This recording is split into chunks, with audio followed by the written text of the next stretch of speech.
TV Fortaleza. A TV da Casa do Povo há 19 anos.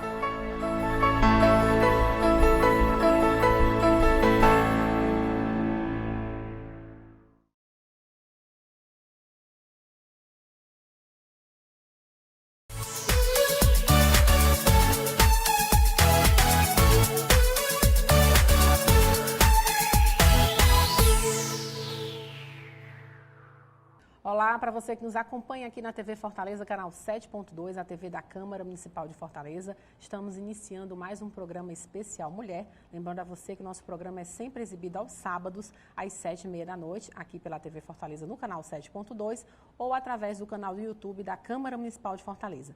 E hoje eu vou falar sobre autismo. Para falar sobre esse assunto, eu recebo aqui no estúdio a neuropsicóloga Clarissa Leão, que é psicóloga, é psicomotricista e trabalha com autismo há 20 anos. Ela é diretora da Neuropsicocentro e da NPC Life. Clarissa, é um prazer recebê-la aqui no nosso programa. Prazer todo meu. Obrigada pelo convite. Clarissa, eu queria começar falando, sobre o aumento de diagnósticos, de crianças com autismo.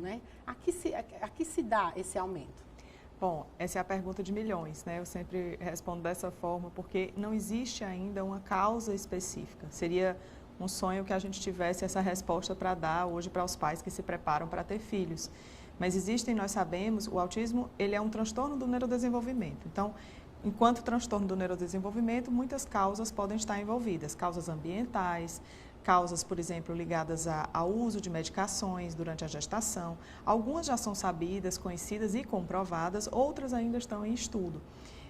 Uma que é, por exemplo, bem comum e a gente já fala há certo tempo, a questão da idade dos pais. A gente sabe que os pais envelheceram nesse momento de ter filhos, Hoje a nossa geração tem filhos mais tarde do que os meus avós tiveram, e isso é um fator que chama a atenção, sim, dos cientistas. Inclusive, com relação à idade paterna, porque antes focavam muito na idade materna, mas hoje a gente sabe que a idade paterna também vai ter uma influência nessa possível causa. Não é só isso, causas genéticas, causas ambientais, exposição, por exemplo, a agrotóxicos, São estudos inúmeros para chegar a essa resposta de milhões, E ainda assim, na minha opinião, eu acredito que a gente não vai ter uma resposta. A gente vai ter muitas respostas que vão realmente culminar nesse objetivo maior que a gente gostaria muito de saber, É verdade. Porque se a gente sabe, a gente previne, Com certeza. E é um assunto bem complexo, Porque a gente vê Sim. famílias em que tem vários filhos do mesmo pai, da mesma mãe, Sim. E um filho nasce com autismo, outro não. Outro não. Então, exato. Tem um fator genético aí, mas aí teve um caso de uma criança que teve e a outra não. Exatamente. E hoje a proporção, Clarissa, para o diagnóstico? Tem aumentado muito, Então a gente às vezes até se perde de tantas informações e na velocidade em que elas vêm. Aqui no Brasil a gente não tem estatísticas oficiais, porque o primeiro censo onde vai ser perguntado sobre a existência de alguma criança ou adulto autista na família é esse agora, que nós estamos vivendo, Então eu acredito que ano que vem a gente tenha dados mais precisos do Brasil, mas os dados que nós nos baseamos são dados americanos. E aí essa proporção recente tem sido de 31 para cada 31 nascimentos. Então é algo muito assustador, A gente realmente está falando de algo absurdamente grande, E aí isso se reflete nas políticas públicas que estão começando a olhar para isso, No nosso caso, que atendemos clinicamente as crianças, é assustador a quantidade, o volume de crianças em fila de espera que precisam desse atendimento com urgência. Então, de fato, esse número tem crescido muito e a gente precisa olhar para isso. Com certeza. E o que a gente, ainda a população ainda não entende, muito bem sobre o autismo, tem muitas dúvidas. E o que é que os pais, aqueles primeiros sinais, eu sei que existem inúmeros sinais, inúmeras características, mas o que é que os pais podem perceber ali como, de repente, é um momento de levar ao profissional? Tá. Eu gosto de falar que por volta de 1 ano e 8 meses é uma idade extremamente delicada e divisora de águas nessa questão do diagnóstico. Por que 1 ano e 8 meses? Nessa fase, espera-se que a criança já balbucie algumas palavras, que ela aponte para o que ela deseja, que ela olhe no olho, que ela responda ao nome, ao próprio nome. E muitas vezes é nesse momento onde os pais começam a perceber ou um atraso, a criança não faz, ou uma regressão. A criança fazia e não faz mais, o que é mais comum, inclusive, acontecer. Então, a gente no consultório recebe muito essa fala. Ele batia palminha, ele atendia pelo nome, ele apontava, mas de repente, do nada, ele parou de fazer tudo isso. Tá? Então, é muito importante que os pais fiquem atentos a essa virada de chave aí entre 1 ano e 8 meses e 2 anos. Uma coisa que é super comum e talvez a principal busca de ajuda esteja aí é na história da linguagem. A criança chegou aos 2 anos e não fala nada, né? Ou não fala nada, ou fala só palavras soltas, com pouca intenção comunicativa, tá? Por exemplo, repetindo uma palavra que ouviu no desenho, ou repetindo uma frasezinha, uma estrofe de uma musiquinha, mas aquilo não tem uma intenção comunicativa. Então, até parece em alguns casos, porque a associação, a gente como pai e mãe faz muito essas associações, né? Isso. Mas não necessariamente ela está tendo uma intenção de comunicar. Então, não é uma fala funcional, não né? é uma fala funcional, exato. E aí, nesse momento, os pais precisam realmente buscar ajuda. Não espere mais, é muito comum a gente escutar, mas o meu marido também falou tarde. Mas na família um tio, um avô falou muito tarde, uma hora ele vai falar. Não vamos por esse caminho, a gente ainda tem perigoso. a gente ainda tem aquela coisa, eu até escuto nos dias de hoje, mas os meninos demoram mais a falar que as meninas, Isso, né? Os meninos demoram mais a falar, cada um tem seu tempo, né? São frases muito perigosas, a meu ver, que Sim. inclusive a gente escuta de alguns profissionais, infelizmente. Por quê? São frases perigosas porque é nessa idade precoce, antes dos 5 anos, eu diria até um pouco antes dos 3 anos, se você já tem alguma desconfiança, que a estimulação vai ser essencial. Ela é riquíssima nesse momento. Então, é uma fase onde o cérebro da criança tem uma neuroplasticidade muito maior e está apto realmente a receber estímulos com muito mais velocidade e absorção. E aí, se eu deixo para fazer isso, não, vou esperar até os 5, pode ser que ele fale, porque o avô, o tio, não compare. Hoje nós já temos condições, dentro dos estudos que já existem e dentro do nosso conhecimento sobre o autismo, de saber que a gente não pode esperar, né? Até esses dias a gente estava conversando sobre esses parâmetros, né, do desenvolvimento, os marcos do desenvolvimento. Por que é importante observar os marcos do desenvolvimento? Porque eu sei que até tal idade a criança precisa balbuciar, eu sei que até tal idade ela precisa andar, dar os primeiros passos, pular, correr. Se isso não está acontecendo, eu tenho um referencial. E esse referencial existe. É por isso que a gente leva o filho no pediatra todo mês, até completar pelo menos 1 a 2 anos. É por isso que eu acompanho tão de perto essa fase inicial. Não deixem passar. Se você é pai e mãe e está sentindo que existe algum atraso, não deixe passar, não espere o tempo dele chegar, porque isso pode ser muito arriscado. E como é que é feito esse diagnóstico, né, do TEA? No caso, quais são os profissionais que podem dar esse diagnóstico e como é que o profissional avalia a criança? Em geral, o primeiro profissional que vai ver a criança e sinalizar para o pai que não está legal é o pediatra, que acompanha na rotina. Se isso não acontecer, isso vai acontecer muitas vezes na escola, quando ele entrou na vida escolar por volta de 2, 3 anos, e aí os professores começam a sinalizar. Hoje, graças a Deus, as escolas já estão mais atentas a isso. Talvez, dado o volume, né, de crianças que têm chegado, os professores já estão mais aptos a também sinalizar as famílias. Então, o primeiro profissional que você deve procurar, a partir dessa sinalização do pediatra, do professor, ou mesmo de alguém da família que já vivenciou isso, é o neurologista infantil, o neuropediatra. Então, é esse profissional que vai fechar o diagnóstico. Muitas vezes ele vai precisar de uma equipe multidisciplinar para ajudar a fechar o diagnóstico. Então, nem sempre os pais chegam assim, mas eu fui no neuropediatra e ele não fechou o diagnóstico do meu filho. Esse diagnóstico ele não é assim, né? Primeiro, ele não é logo vezes, de imediato. Na maioria das vezes não é de imediato. Até porque vai depender da idade também da criança, né? Exatamente, porque existem outros fatores e outros diagnósticos que têm sintomas semelhantes que precisam ser descartados, né? E aí, por isso, muitas vezes o neuropediatra encaminha para uma equipe multidisciplinar, que aí são psicólogos, fonoaudiólogos, terapeutas ocupacionais, para que eles possam observar a criança, ver como é que anda esse desenvolvimento, ver se existem outros fatores que podem estar colaborando, e aí sim eles excluem outros diagnósticos e fecham dentro do diagnóstico de autismo, né? E no caso do autismo, já vi também que muitas vezes a criança ela tem o diagnóstico do autismo e outras síndromes ou outras questões envolvidas também. É comum, né, Clarice? Sim, muito comum. É muito comum questões, por exemplo, como o TDAH, que é o transtorno de déficit de atenção e hiperatividade, que é mais comum a gente ouvir falar, né? Então, muitas vezes os pais já ouviram falar isso, já conhecem o TDAH. Muitas vezes a criança tem diagnósticos, por exemplo, como a epilepsia. É bem comum no caso dos autistas isso acontecer. Transtornos opositores, no caso dos mais velhos, transtornos de ansiedade são muito comuns, depressão, dentre tantos outros transtornos psiquiátricos que podem estar associados. Transtornos de aprendizagem, de linguagem, apraxia, por exemplo. Então, são transtornos que são comumente observados, né, como comorbidade aí do autismo. E é bom a gente lembrar aqui, né, que o TEA, né, que é o transtorno do espectro autista, são inúmeras características, né? A gente Sim. jamais pode fechar, né, que um autista é assim, assim, assim, né? Até porque cada um é diferente. Às vezes o sintoma que um tem, o outro não tem, né? Isso. Então, nessa fase inicial, a gente vai observar mais essas questões da linguagem, de não falar, de não atender pelo nome, de não repetir determinados comandos que os pais fazem, ou não imitar, ou brincar mais isolado. Mas, se é um caso leve, ou nível de suporte 1, como a gente chama, muitas vezes isso vai passar desapercebido. Então, a família não vai notar. Vai achar que ele é mais tímido, vai achar que ele é mais estranho com relação às outras crianças, mas isso vai passar. E aí é comum que isso aconteça lá por volta dos 10, 11 anos, onde a criança está entrando naquela fase de pré-adolescência, e aí ela começa a sofrer um pouco mais as exclusões sociais, o bullying, né? E o nível de exigência dessa fase é muito maior do que de 3 aninhos. Tanto a exigência de aprendizagem, que é a exigência escolar, né?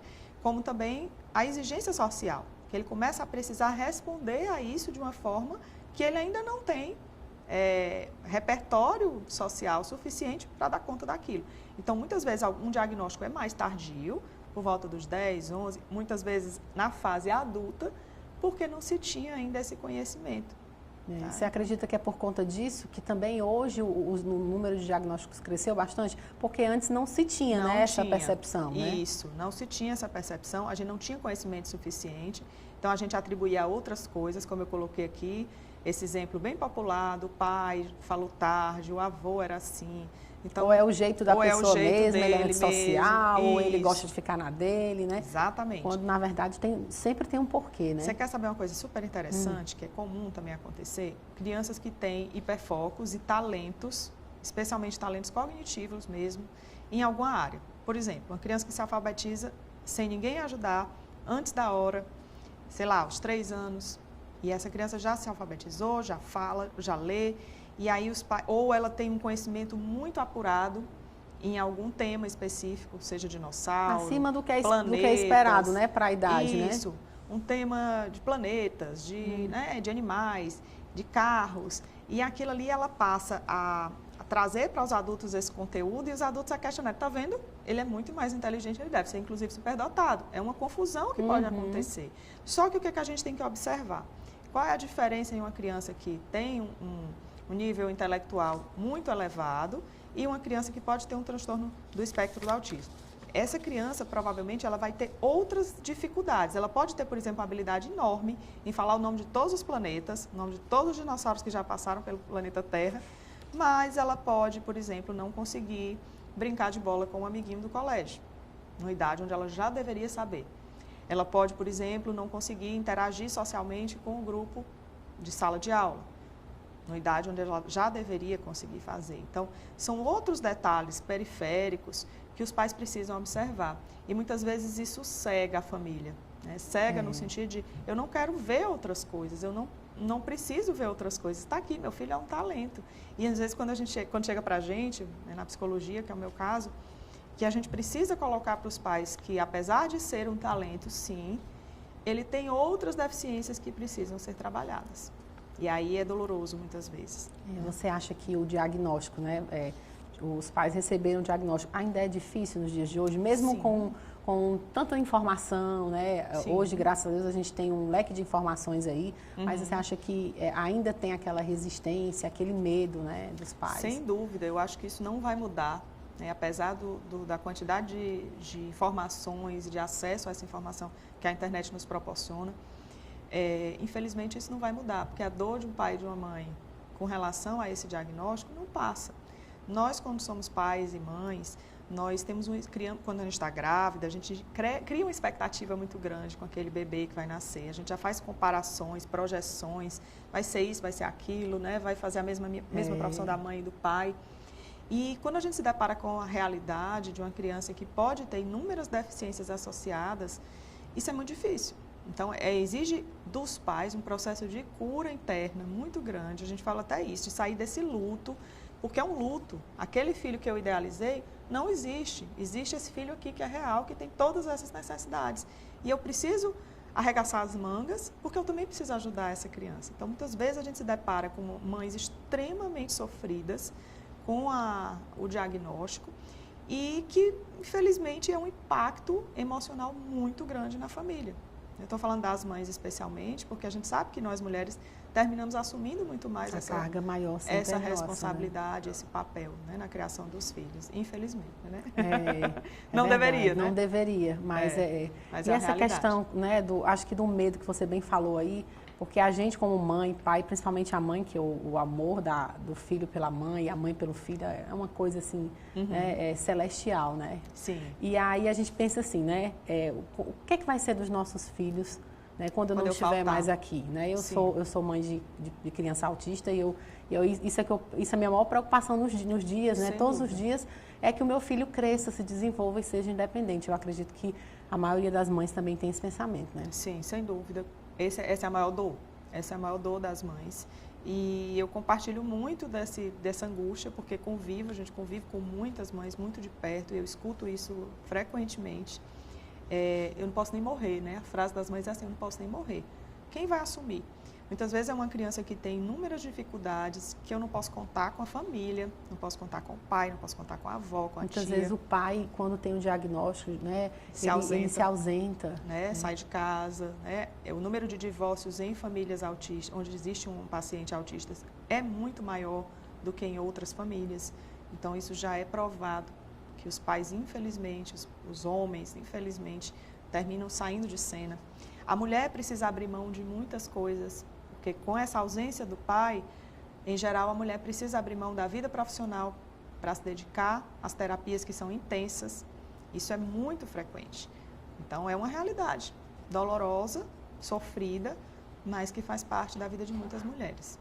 Clarissa, eu vou pedir licença para a gente fazer um intervalo aqui no programa Especial Mulher, e a gente volta daqui a pouquinho.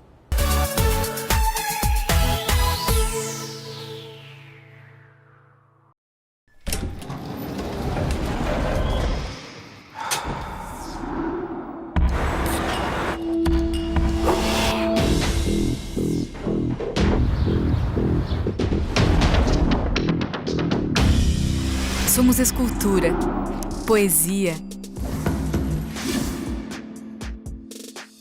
Somos couro, moda e gastronomia.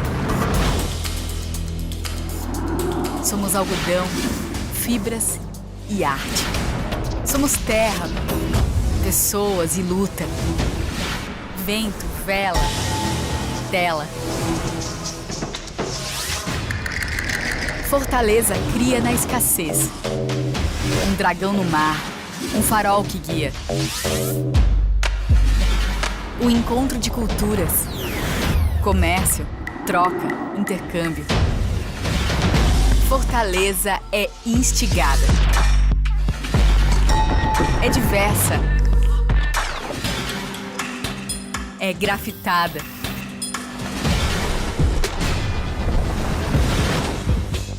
Pedala, tempera, não para. Se somos cerâmica, é porque também somos mangue e rio. Seco, cheio, arado, argila. Aprendemos a ser resistentes. Ensinamos o mundo a ser resilientes. Assim Fortaleza foi desenhada, com água, sal e luz. Fortaleza é cidade criativa. Fortaleza é cidade mundial do design.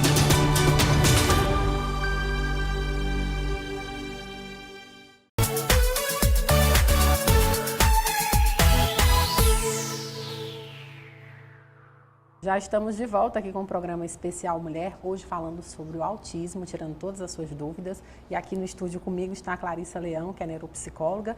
Clarissa, eu queria falar agora, nesse início do segundo bloco, a gente falar um pouco sobre os níveis, né, de comprometimento do autismo. A gente sabe que tem pessoas que são diagnosticadas com autismo com um nível considerado mais leve, outras moderado e, em outros casos, até severo, né? O que é que vai definir esses níveis? Tá. A partir desse ano, de janeiro desse ano, a gente mudou inclusive a nomenclatura, né? Então, o CID-11 ele trouxe uma nova nomenclatura, que antigamente era leve, moderado e grave, e hoje a gente fala de níveis de suporte, nível de suporte 1, 2 e 3. O que é que significa isso? A criança que vai precisar, o adulto, a criança que vai precisar de menos suporte, a gente chama de nível 1. O que é que significa menos suporte? É aquela criança ou aquele adulto que não vai precisar de alguém 24 horas com ele para fazer todas as atividades de rotina. Ele pode ir no banheiro sozinho, ele consegue, né? Aqueles que não conseguem vão estar no nível 1 e aqueles que conseguem mais independentemente realizar suas atividades de rotina vai estar no outro polo, que é o nível 3. E no meio a gente tem o nível 2, é aquela criança, aquele adulto que necessita de suporte em alguns casos, mas também já realiza algumas coisas com independência. Sozinho, né? Então a gente mudou para níveis de suporte. Mas é exatamente a mesma proposta, né? Nível de suporte 1 seria os casos leves, 2 moderado e 3 grave. Certo. E sobre a questão das terapias, eu acho que é um tema muito importante que a gente tem que tratar aqui, né? A gente sabe que existe uma equipe multidisciplinar, né, para dar toda essa assistência e fazer com que essas crianças, os adultos, a gente fala muito em criança porque o diagnóstico, né, vem hoje principalmente veio desde pequenininho, né, desde a primeira infância. Mas que terapias, né? Que terapias podem levar a criança a se desenvolver? Quais são os profissionais que podem acompanhá-la, no caso? Bom, dentro do que a gente chama de uma equipe multidisciplinar, a gente pode contar com várias terapias. Aí é muito pessoal, né? Cada criança vai ter que ser avaliada e analisada para que a gente possa indicar as melhores terapias. Hoje, o que a gente sabe que essencialmente a criança vai precisar, principalmente a criança que não tem ainda a linguagem, são os fonoaudiólogos. Também os terapeutas ocupacionais e os psicólogos. Esses três são essenciais, né? Vão estar, sem dúvida, e precisam ser pessoas capacitadas. Pessoas, né? especialistas no assunto. Né? Não é um psicólogo em geral, um psicólogo que tenha especialidade no autismo. Essa especialidade, né? No autismo, isso. Normalmente o analista do comportamento que vai trabalhar com ABA. No nosso caso, a gente trabalha com análise do comportamento, que é a ferramenta aí mais indicada, né, para a ciência mais indicada para trabalhar com o autismo dentro da psicologia. Também, da mesma forma, o fonoaudiólogo e o terapeuta ocupacional precisam ser capacitados para isso. Claro, a gente não pode excluir o médico, porque ele está à frente desde o momento do diagnóstico e nos casos onde é necessário o uso de medicação, ele também vai estar presente, o neurologista infantil ou o psiquiatra.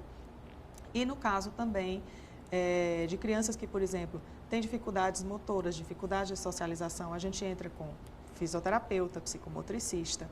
No caso de dificuldade de aprendizagem, psicopedagogos. No caso, por exemplo, de atividades de dificuldades ligadas à seletividade alimentar, a gente pode incluir nutricionista. Enfim, a equipe é enorme. Vai depender muito do que realmente cada criança tem de demanda, tem de necessidade. Isso também pode mudar, é interessante, porque quando você começa com o diagnóstico de uma criança muito pequenininha, alguns profissionais são envolvidos ali. Mas, por exemplo, ela não tem demandas escolares significativas e eu posso abrir mão naquele momento da psicopedagoga.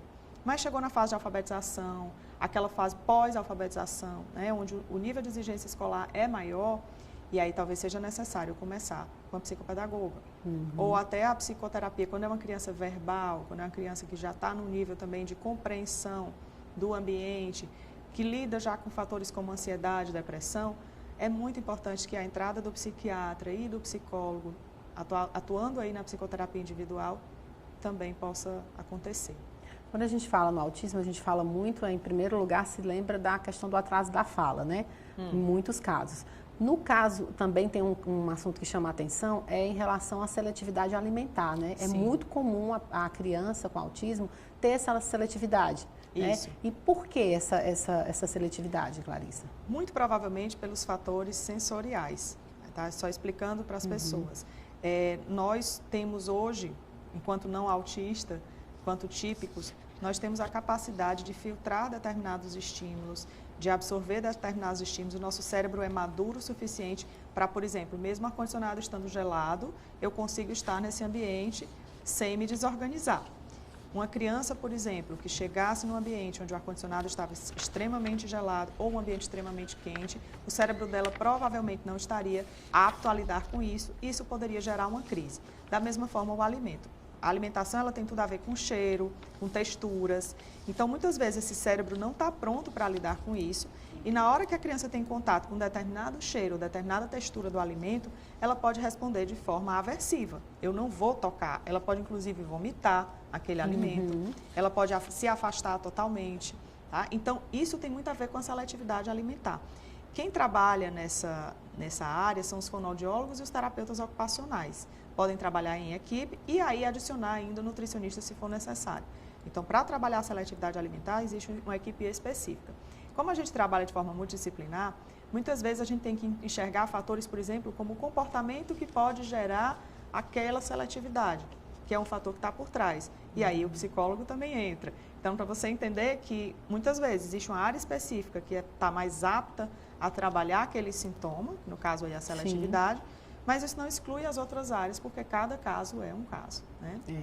É bem complexa essa questão da alimentação. É bem complexa essa questão da alimentação, porque a gente precisa avaliar, por exemplo, se existe dentro de casa algum reforço por parte da família para que ele não coma determinado alimento ou para que ele coma excessivamente outros alimentos. Tá? Então, se eu percebo isso, se a mãe, por exemplo, ou a babá, ou alguém que manipula a alimentação da criança, é extremamente agressiva, vamos dizer assim, um pouco mais abusiva na hora de introduzir uma determinada alimentação, é um fator comportamental que tem tudo a ver com a recusa da criança. Com certeza. Isso não só em crianças autistas. Sim, qualquer criança. Qualquer criança. E isso tem a ver. Então, a gente não pode excluir o fator comportamental e ambiental de uma situação de seletividade alimentar. Outro fator também interessante é a questão da sensibilidade auditiva, né? Isso. No geral, os autistas eles têm uma sensibilidade bem maior auditiva do que as pessoas típicas. Isso. É comum que a gente escute eles colocando a mãozinha, né? Escute, não, a gente veja, né? Eles colocando a mãozinha com essa dificuldade de lidar com ruídos. A gente não sabe exatamente que ruído não vai funcionar para determinada criança. Isso é muito a experiência, a prática e a vivência dos pais. Porque eu já vi de tudo. Eu já vi criança que adora o ruído da furadeira e detesta o barulhinho que o ventilador faz. Então, é meio sem lógica, né? Tipo, o barulho da furadeira, o barulho de fogos deveria ser algo muito mais aversivo. Com certeza. Do que um barulhinho que o ventilador faz. Mas, de repente, o barulhinho do ventilador é mais difícil para ele. Essa questão lidar. Também auditiva, né? Essa sensibilidade auditiva, ela também chama a atenção dos pais na hora do diagnóstico, né? Sim, chama a atenção dos pais. Nem todos vão apresentar. Algumas crianças respondem até muito bem a barulhos muito altos, né? Então, isso é algo que pode, por exemplo, provocar nos pais um questionamento. Será que ele é surdo? Será que ele tem alguma dificuldade de ouvir? E aí levam os pais a levar a criança para um otorrino, para fazer toda aquela avaliação, né? E muitas vezes não é. Muitas vezes não é, né? Ele tem mais dificuldade. Por exemplo, tem crianças que são hiperreativas e hiporreativas. Hiper, eu reajo muito mais facilmente a determinado estímulo, que pode ser de toque, que pode ser de cheiro, de som. Pode ser que a criança seja o contrário. Ela seja ultra resistente a, por exemplo, se machucar e não sentir dor. Pronto, isso que eu ia falar sobre a questão das dores, né? Os estímulos da dor. Às vezes a gente vê que tem criança que brinca ali, cai e parece que não aconteceu nada. Cai, está sangrando e não sente nada. Ou pelo menos sente, mas com um limiar de dor muito mais alto. E que para os pais pode até parecer estranho. Não, é porque ele é muito forte, ele é muito resistente, mas isso é um fator também de alerta. Né? Então, por exemplo, um outro fator também de alerta que é bem frequente, andar na ponta dos pés. Andar nas pontas dos pés é algo bem sensível que aparece na criança ainda numa idade muito precoce, quando ela já está começando a caminhar e a correr. Pode muitas vezes ser atribuído só a um fator ortopédico. Claro que precisa ser investigado e excluído. Se a criança não apresenta nenhum outro sintoma, só anda na ponta dos pés, é óbvio que a gente não vai fechar um diagnóstico de autismo, né? Mas o fato de andar na ponta dos pés tem a ver com essa parte sensorial também. E aí a gente precisa investigar por que é que essa criança anda na ponta dos pés. Se ela não tem nenhum encurtamento, se ela não tem nenhum atraso aí motor significativo. Às vezes os pais, por exemplo, levam à praia e a criança não quer botar o pé na areia. Não quer botar o pé na areia. Isso tem a ver com a resistência às texturas, por exemplo. A areia é uma textura diferente do nosso dia a dia. Então, não estou pisando em areia todo o tempo. Toda hora, Então, o fato de eu me deparar com uma textura que é mais áspera pode provocar uma reação desse tipo. Outra questão também que a gente vê muito, é muito comum, é a questão do olhar no olho, né? Muitas vezes diz que a criança autista, ela não olha, embora não seja todas. Existem casos que são completamente diferentes, né? Isso. O olhar no olho. Existem também mitos, né, em relação a isso. Não olhe no olho, não atende pelo nome, não gosta de abraço. Calma, Não dá é para assim. generalizar, né? Não é assim. A gente já sabe que hoje vai variar muito de criança para criança, de pessoa para pessoa. Assim como nós típicos, eu posso gostar e não gostar de abraço. Eu posso gostar ou não gostar de estar no meio de muitas pessoas. Isso também vai variar, Sim. tá? Então, o que é regra? Eu preciso entender se isso acontece com muita frequência, se isso tem impacto na vida daquela criança. Por exemplo, ele não gosta de toque, mas quando é a mãe, ele aceita. Quando é o pai, ele aceita. Quando é o irmão, ele aceita.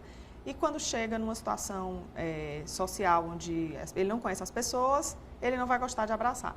Não necessariamente isso vai ser autismo. Sim, Tá? com certeza. Ou mesmo a gente pode ter um paciente autista que tenha esse comportamento. Então, é muito delicado a gente fechar diagnóstico com determinadas regrinhas que são veiculadas, às vezes, até na internet, né? A gente vê com certa frequência. Mas são sinais que precisam estar no nosso radar sempre. E se a família, né? A família já tem uma criança com autismo, até mais de uma, e aí, de repente, quer fazer um mapeamento genético para saber as possibilidades, de onde veio. É possível, Clarissa, hoje? Sim, é possível, mas isso não garante, tá? Não vai dar a eles essa garantia de que o outro filho, como eu falei no início. Mas as possibilidades são bem maiores. Um casal que tem um principalmente se esse autismo dele tem alguma relação com algum fator genético. Porque, como eu coloquei, nem sempre vai ser. Então, pode ser que você faça um mapeamento genético, pode ser que você não encontre nada e, mesmo assim, você Ou, às vezes, a pessoa tem até alguém na família com autismo que nunca teve diagnóstico ou nem sabe, né? Nem sabe, isso. A gente já acompanha casos, eu conheço pessoas próximas a mim que o filho, a filha tiveram diagnóstico de autismo e depois o pai foi diagnosticado com 40 anos de idade, por exemplo. Né? A mãe. É interessante isso, por exemplo, os avós, que foi de uma época onde não tinha esse diagnóstico. Então, ele era esquisito, ele era uma pessoa antissocial, tinha vários nomes para isso. Não era autismo, eram outras coisas. Mas ele era aquela pessoa que todo mundo já olhava e notava que tinha algumas diferenças. Mas naquela época não tinha nome. E passou, né? Principalmente se foi um caso, com certeza, casos mais leves, né? O que é que você avalia, o que é que você acha, né, que são os principais desafios hoje, tanto para os pais, né, que com crianças especiais, como também para os profissionais que cuidam dessas crianças? O autismo, ele precisa de muitos cuidados, não só cuidados clínicos, como a gente já abordou aqui, não só intervenção multidisciplinar. A gente está falando de cuidados, inclusive, sociais, de cuidados pedagógicos. Essa criança vai para a escola, ela vai para a faculdade, ela vai para o mercado de trabalho, tá? Então, como todos nós, ele também precisa ser incluído nesses ambientes. E, infelizmente, existe um despreparo social ainda muito grande para receber essas pessoas quando eles se tornam adultos. Então, não é só o trabalho ali da psicóloga, da terapeuta ocupacional, da fonoaudióloga. Isso é o início do processo. Até porque eles vão crescer, né? Eles vão crescer. Então, essa criança vai precisar estar incluída numa escola, numa turma regular. Como é que vai ser feita a adaptação de material dessa criança? Como eu vou facilitar o aprendizado de uma criança que tem muita dificuldade em aprender como as outras crianças da turma estão aprendendo? Então, são coisas ainda que a gente sofre. Porque não adianta você atender só dentro do consultório se essa criança vai para o mundo. Ela vai para o shopping, ela vai para o supermercado, ela vai estar em todos os ambientes que estão despreparados. A sociedade, como você começou falando, a sociedade, infelizmente, conhece muito pouco e julga muito. Então, as mães, a gente está aqui falando principalmente para mulheres, as mães são muito expostas. Então, me parece uma coisa de julgamento muito forte. Se a criança está numa crise sensorial, por exemplo, como a gente falou, onde ela está se jogando no chão, ela está botando a mãozinha no ouvido, se machucando muitas vezes ou machucando quem está com ela, rapidamente a mãe é julgada como alguém que não sabe educar o filho, como uma criança birrenta. Isso é muito triste ainda de ver. E poucas pessoas oferecem ajuda. Poucas pessoas oferecem ajuda e se dispõem a estar ao lado daquela família que tanto precisa naquele momento, né? Que muitas vezes nem a família sabe como agir. Então, é muito delicado. Mas hoje, o maior impasse que a gente vive, além, óbvio, de políticas públicas para atender essa demanda gigantesca, porque não tem fim, não para, né? Então, a gente precisa, sim, lançar um olhar para isso. A gente precisa também, enquanto sociedade, se preparar para receber essas pessoas. Elas vão estar no mercado de trabalho daqui a pouco. E aí, como vai ser? Eu vou gerar um prejuízo gigantesco, todos vão ser inválidos? Não. E a gente tem autistas que vão trabalhar, a gente tem autistas que vão ser extremamente úteis à sociedade e eles precisam ser valorizados e reconhecidos. Mas isso talvez seja um grande desafio, olhando aí a médio e a longo prazo. Porque não é só o atendimento clínico, isso é o começo. A gente tem a parte escolar que precisa ser muito melhorada e a gente tem a parte de políticas públicas e sociais que não dá para fugir, né? Com certeza. E para encerrar aqui esse papo tão bacana, né, que a gente teve aqui hoje sobre autismo, eu queria que você deixasse uma mensagem para as mães que estão nos assistindo, para aquelas mães de crianças típicas ou atípicas, aquelas que ainda não sabem, né, se o filho tem autismo ou não. É qual a mensagem que você deixa para elas? Se você é uma mãe que tem uma criança pequena e desconfia que algo não está dentro do esperado para o desenvolvimento dessa criança, não tape o sol com a peneira. Vamos correr, vamos buscar ajuda, porque essa criança, o quanto antes for assistida, melhores serão os resultados. Se você é mãe de uma criança atípica e convive com crianças atípicas dentro da escola, dê ao seu filho a oportunidade de conviver com o diferente. Isso, sem dúvida, vai fazer muita diferença na vida dele quando ele for adulto. Com certeza. Muito obrigada, Clarissa, pela sua participação. E o programa de hoje vai ficando por aqui.